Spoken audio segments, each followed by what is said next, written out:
اور موت کو تاکہ آزمائے میں تو ہنو تو آنے بھی جو کون اچھے عمل کرنے والا نعرہ تکبیر، نعرہ رسالت، نعرہ حیدری، نعرہ تحقیق، علماء اہل سنت جناب پیر طریقت رابر شریعت استاد و استاد العلماء پیر سید محمد لقمان شاہ آپ تشریف لا چکے ہیں اور میں انتہائی ادب کے نال آپ کو دعوت کی خطاب دینے واسطے کرنا کہ آپ تشریف لے کے آئیں اور اپنے خطاب ذیشان کو ساڑھے قلوب اذہان منور فرمان نعرہ تکبیر، نعرہ رسالت، نعرہ حیدری، نعرہ تحقیق۔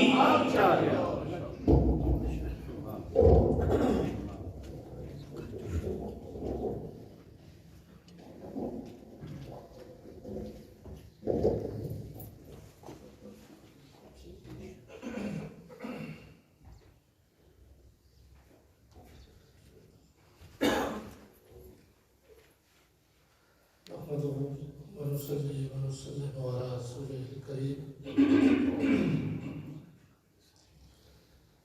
أما بعد فأعوذ بالله من الشيطان الرجيم بسم الله الرحمن الرحيم وما خلقت الجن والإنس إلا ليعبدون سبحان الله قال الله تبارك وتعالى في شأن حبيبه في مقام آخر إن الله وملائكته يصلون على النبي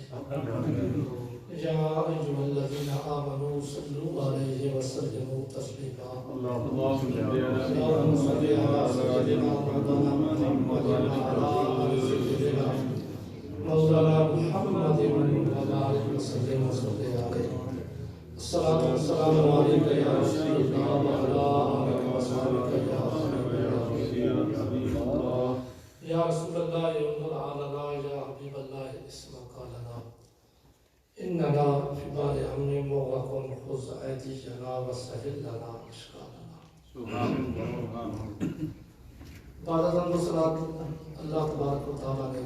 ساتوں حروف کو پیدا کیا۔ اللہ تبارک و تعالیٰ کی مخلوق میں سے ہر تخلیق کی کوئی نہ کوئی حکمت ضرور ہوگی کہ اللہ تبارک و تعالیٰ کا کوئی عمل بھی حکمت سے خالی نہیں۔ لیکن انسانوں اور جنوں کی تخلیق کا مقصد قرآن مجید میں اللہ تبارک و تعالیٰ نے بیان کیا۔ جو آیت مقدسہ میں نے آپ کے سامنے تلاوت کی اس کے اندر مالک الملک فرماتے ہیں وَمَا خَلَقْتُ الْجِنَّ وَالْإِنسَ إِلَّا لِيَعْبُدُونِ، ہم نے جنوں اور انسانوں کو اپنی عبادت کے لیے پیدا فرمایا۔ ایک انسان اور پھر بحیثیت مسلمان ہمیں پتہ ہے کہ جب ہم بلوغت کی عمر میں قدم رکھتے ہیں تو اللہ تبارک و تعالیٰ اس کے رسول کے بے شمار احکام ہم پر لاگو ہوتے ہیں۔ ان میں حقوق اللہ بھی ہیں اور حقوق الفرائض بھی ہیں، حقوق العباد بھی ہیں۔ ان تمام حقوق کو ادا کرنے کا نام عبادت کہلاتا ہے۔ ایک بندہ زندگی کے اندر تو ظاہر ہے وہ مکلف ہوتا ہے، مکلف ہوتا ہے، اسے تقاضا ڈالنا پڑتا ہے، اسے تکلیف دی جاتی ہے اور قبر کی زندگی کا دار و مدار بھی اسی اعمال پر ہوگا، اسی عقیدے پر ہوگا۔ لیکن آج چونکہ محفل ہے احسان ثواب کے حوالے سے میں اپنے موضوعات کو اس تک محدود رکھوں گا کہ کیا ایک بندہ جب دنیا کی زندگی کے اندر موجود ہو تو وہ عبادت کرے، اس کی عبادت کا ثواب اسے قبر میں پہنچے گا، یا باقی مسلمان بندے بھی اگر کوئی عبادت کریں تو ان کی عبادت کا ثواب بھی مرحوم مسلمان کو قبر میں پہنچتا ہے یا نہیں۔ یعنی میں دوسرے لفظوں میں آپ کو سمجھاؤں کہ میرے موضوع کا عنوان آج یہ ہوگا کہ مثلا عبادت میں کرتا ہوں، عبادت آپ کرتے ہیں، تو ہماری اس عبادت کا ثواب ہمیں ہی ہوگا یا ہمارے جتنے لوائقین اس دنیا سے ایمان کی حالت میں قبروں میں چلے گئے ہیں ان کو بھی ہماری عبادت کا ثواب ہوگا یا نہیں۔ یہ میرا موضوع ہے، یہ عنوان ہے۔ میں اس کے تھوڑے سے وقت کے اندر چند دلائل آپ کے گوش گزار کروں گا اور میں دعا کرتا ہوں اللہ تبارک و تعالیٰ سے کہ اللہ تبارک و تعالیٰ مجھے سمجھانے اور آپ کو سمجھنے اور دونوں کو ہم کو سمجھا کر اس پر عمل کرنے کی توفیق عطا فرمائے۔ تو برادر میں اپنے عنوان کو شروع کرتا ہوں۔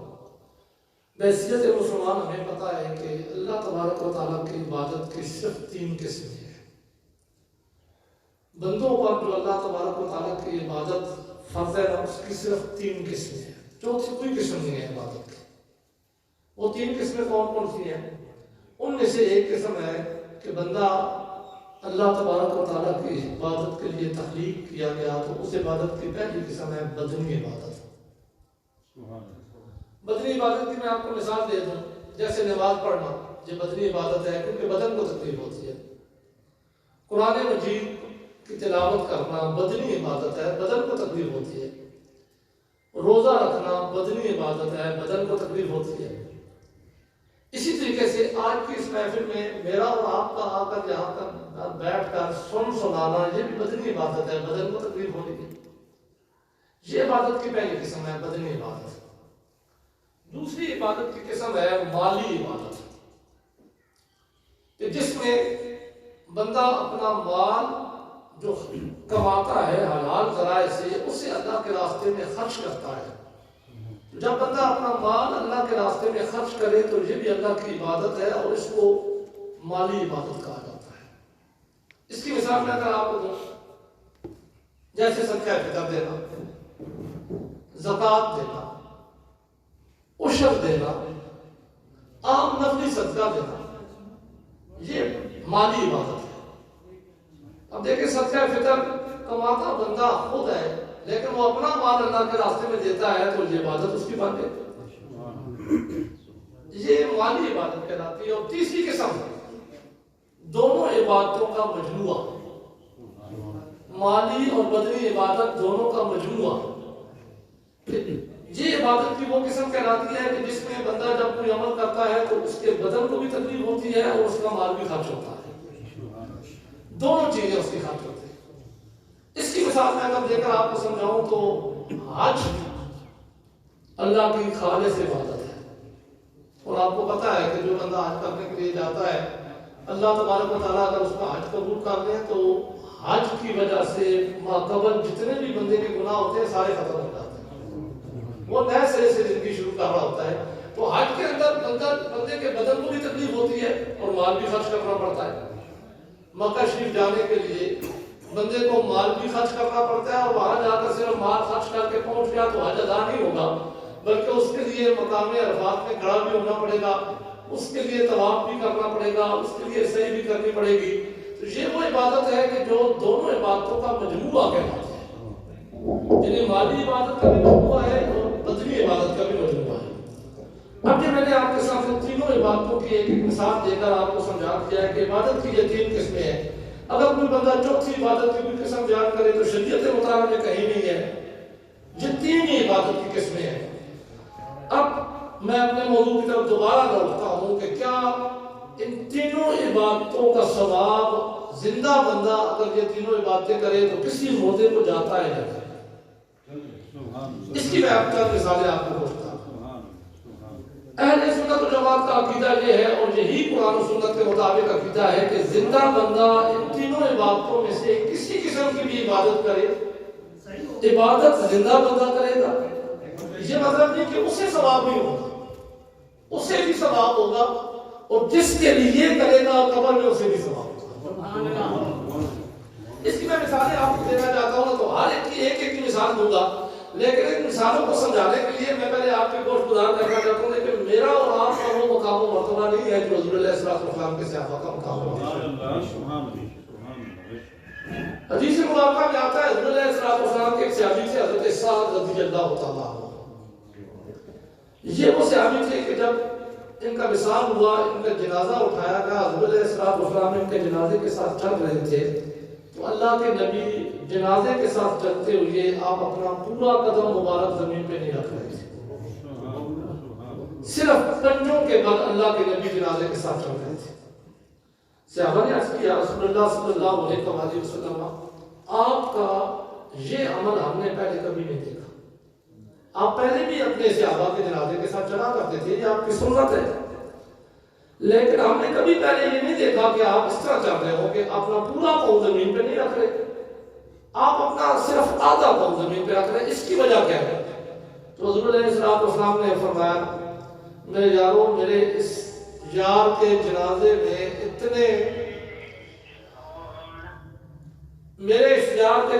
میں اتنے فرشتے چل رہے ہیں کہ مجھے پورا پاؤں زمین پہ رکھنے کی نہیں مل رہی، وسعت ہی نہیں مل رہی، جگہ ہی نہیں مل رہی کہ میں پورا پاؤں رکھ سکوں۔ اپنا حدیث کے الفاظ سے غور کیجیے گا کہ جس صحابی کے جنازے میں اللہ کے نبی چلے اس کی بخشش میں کوئی کمی رہ جاتی ہے؟ صرف چلے، پھر جہاں حدیث میں چلے نہیں بلکہ جا کے جنازہ بھی پڑھایا، جنازہ بھی پڑھایا، اور جنازہ پڑھایا تو جنازے میں بخشش کی دعا بھی کی۔ تو تین عمل دیکھیے، حضرت سعد رضی اللہ عنہ ہے بھی شہر مشرق میں سے دنیا کی زندگی کے اندر انہیں جنت کی خوشخبری مل چکی ہے۔ جب ان کے جنازے کے ساتھ اللہ کے نبی جا رہے ہیں تو تین عمل دیکھیے۔ حضور علیہ السلام ارشاد فرماتے ہیں پورا زمین پہ پاؤں رکھنے کی جگہ نہیں مل رہی کہ اتنے فرشتے ان کے جنازے کے ساتھ چل رہے ہیں۔ تو جن کے جنازے کے ساتھ اتنے فرشتے چلے ان کی بخشش میں کوئی کمی نہیں رہتی۔ پھر اللہ کے نبی چلے، پھر آپ جنازہ پڑھائیں، لیکن ہمیں حدیث بتاتی ہے کہ جب اللہ کے نبی نے دفن کر چکے، جنازہ پڑھنے کے بعد ان کو دفن کیا، دفن کر چکے، تو حضور علیہ السلام نے ان کے دفن کے بعد کبرا، جس کے الفاظ ہیں تکبیریں کہنا شروع کر دیں۔ ان کی قبر کے پاس کھڑے ہو کر تکبیریں کہنا شروع کر دیں۔ تکبیریں کس کو کہتے ہیں؟ اللہ اکبر، اللہ اکبر۔ یہ اللہ کے نبی قبر کے پاس کھڑے ہو کر کہہ رہے ہیں۔ میں اس پر زور اس لیے دے رہا ہوں کہ آج اگر میرا کوئی بھائی اپنے کسی بھائی کی بخشش کے لیے اس کی قبر کی تنگی کو دور کرنے کے لیے دفن کرنے کے بعد اللہ اکبر کہہ کر اذانیں دینا شروع کر دے تو ہم جھگڑنا شروع کر دیتے ہیں کہ یہ کہاں سے ثابت ہے؟ بھائی کہیں سے ثابت ہے یا نہیں؟ اللہ کے نبی خود تکبیریں کہہ رہے ہیں، اور صحابی کی قبر کے پاس کھڑے ہو کر دفن کرنے کے فوراً بعد تکبیریں کہہ رہے ہیں، اور صرف خود کہی نہیں بلکہ حدیث کے الفاظ ہے صحابہ کو فرمایا کبروا، میرے یاروں کو بھی تکبیریں کہو۔ خود بھی تکبیر کہی، صحابہ کو فرمایا تم بھی تکبیریں کہو۔ کافی دیر تک اللہ کے نبی تکبیریں کہتے رہے۔ پھر کیا ہوا؟ پھر حضور علیہ السلام نے تسبیح پڑھنا شروع کر دیا۔ سبح رسول اللہ صلی اللہ علیہ وسلم، اللہ کے نبی نے دفن کرنے کے بعد تسبیح پڑھنا شروع کر دیا۔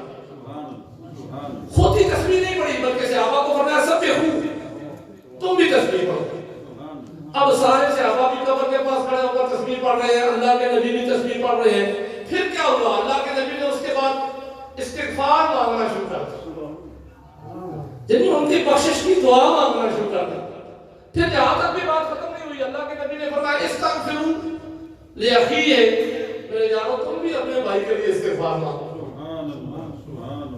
اچھا، اللہ کے نبی جب یہ سارے عمل کر چکے، تکبیر بھی کہی، استغفار بھی مانگی، تسبیح بھی پڑھی، کافی دیر لگ گئی۔ جب حضور علیہ السلام یہ عمل کرنے کے بعد واپس پلٹے، تدفین مکمل کرنے کے بعد واپس جانے لگے، اب حدیث کا الفاظ آگے پھر سنیے گا۔ حضور علیہ السلام سے صحابہ نے عرض کیا رسول اللہ صلی اللہ علیہ وسلم، اس سے پہلے بھی ہم نے آپ کے ساتھ جنازہ پڑھا، بہت سے صحابہ کے جنازے میں آپ شامل ہوئے، بہت سے صحابہ کی تدفین میں آپ شامل ہوئے، ہم نے آپ کو یہ عمل پہلے کبھی کرتے ہوئے نہیں دیکھا، ہم نے آپ کو کبھی پہلے نہیں دیکھا کہ آپ نے ایسا عمل کیا کہ کسی صحابی کا جنازہ پڑھایا ہو۔ تو جنازے میں جب استغفار ہو گئی تو پھر تو استغفار مانگنے کی ضرورت ہی نہیں ہے، لیکن یہ اللہ کے نبی کا عمل ہے۔ میری اور آپ کی استغفار بار بار بھی ہو تو ہو سکتا ہے اللہ قبول نہ کرے، لیکن یہاں تو اللہ کے نبی کی استغفار کی بات ہو رہی ہے۔ حضور علیہ السلام اللہ کی بارگاہ میں ہاتھ اٹھا دیں تو اللہ تبارک و تعالیٰ کبھی رد نہیں کرتے، لیکن اللہ کے نبی اپنی امت کو پیغام دینا چاہتے تھے، اپنی امت کے لیے رائے عمل بتانا چاہتے تھے، شریعت مطہرہ میں احکام بتانا چاہتے تھے کہ میرے امتیوں تمہارے لیے حکم کیا ہے۔ اس لیے اللہ کے نبی نے یہ سارا عمل کیا، اور صحابہ نے بھی سوال بھی کیا، عرض کی یا رسول اللہ صلی اللہ علیہ وسلم، اس سے پہلے آپ نے صحابہ کی تدفین میں حصہ لیا، لیکن ایسا عمل ہم نے نہیں دیکھا کسی صحابی کی تدفین کے بعد آپ نے یہ عمل کیا ہو کہ ان کی قبر کے پاس کھڑے ہو کر آپ نے تکبیریں کہی ہو،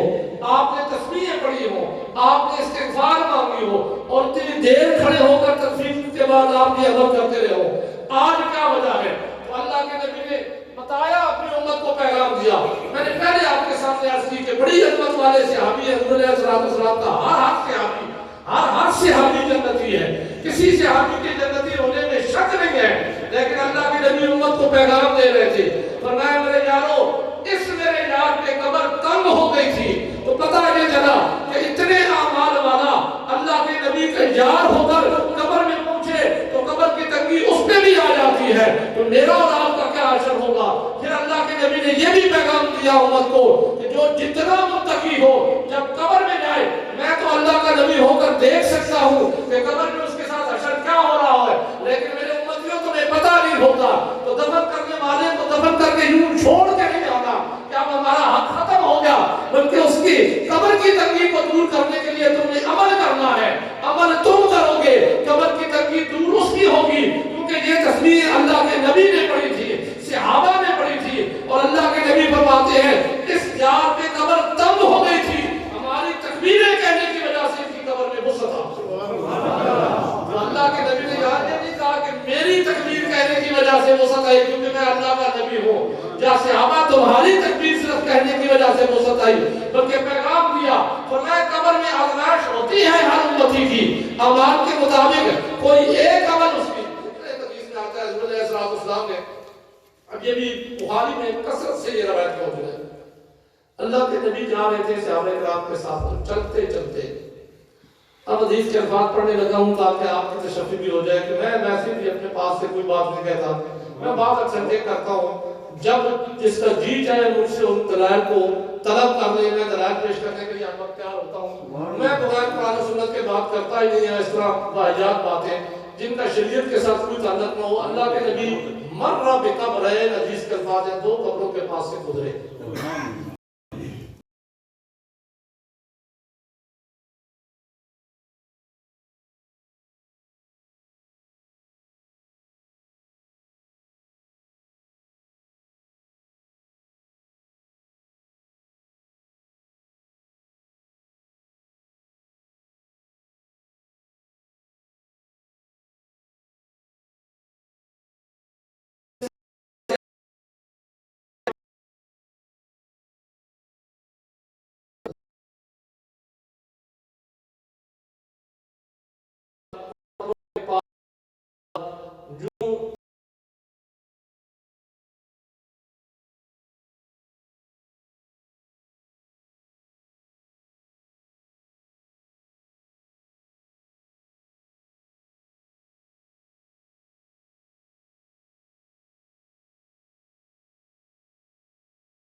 یہ اعتراض نہیں کیا جیسے آج میرا اور آپ کا سوچنے کا طریقہ ہو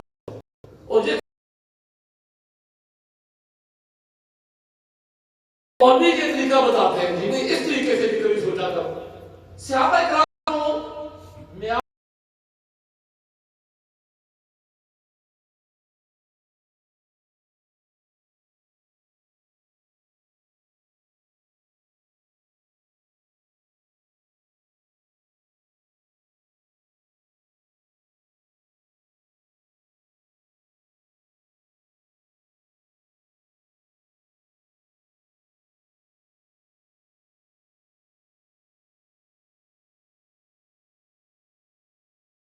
ساتھ ہی اللہ کے نبی نے فرمایا جانتے ہو ان کو عذاب کس وجہ سے ہو رہا ہے اور یہ بھی بات بتاتا چلا جاؤں کہ وہ جو دو قبریں تھی نا وہ پہلی امتوں کی تھی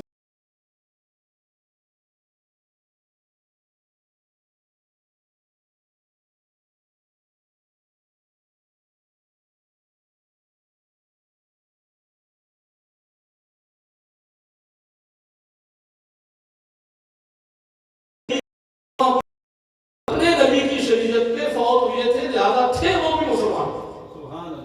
اپنے نبی کے دین پہ قائم تھے حضور علیہ السلام اور حضرت عیسیٰ علیہ السلام کے درمیان 500 سال کا تقریباً کم از کم یہ وقفہ بنتا ہے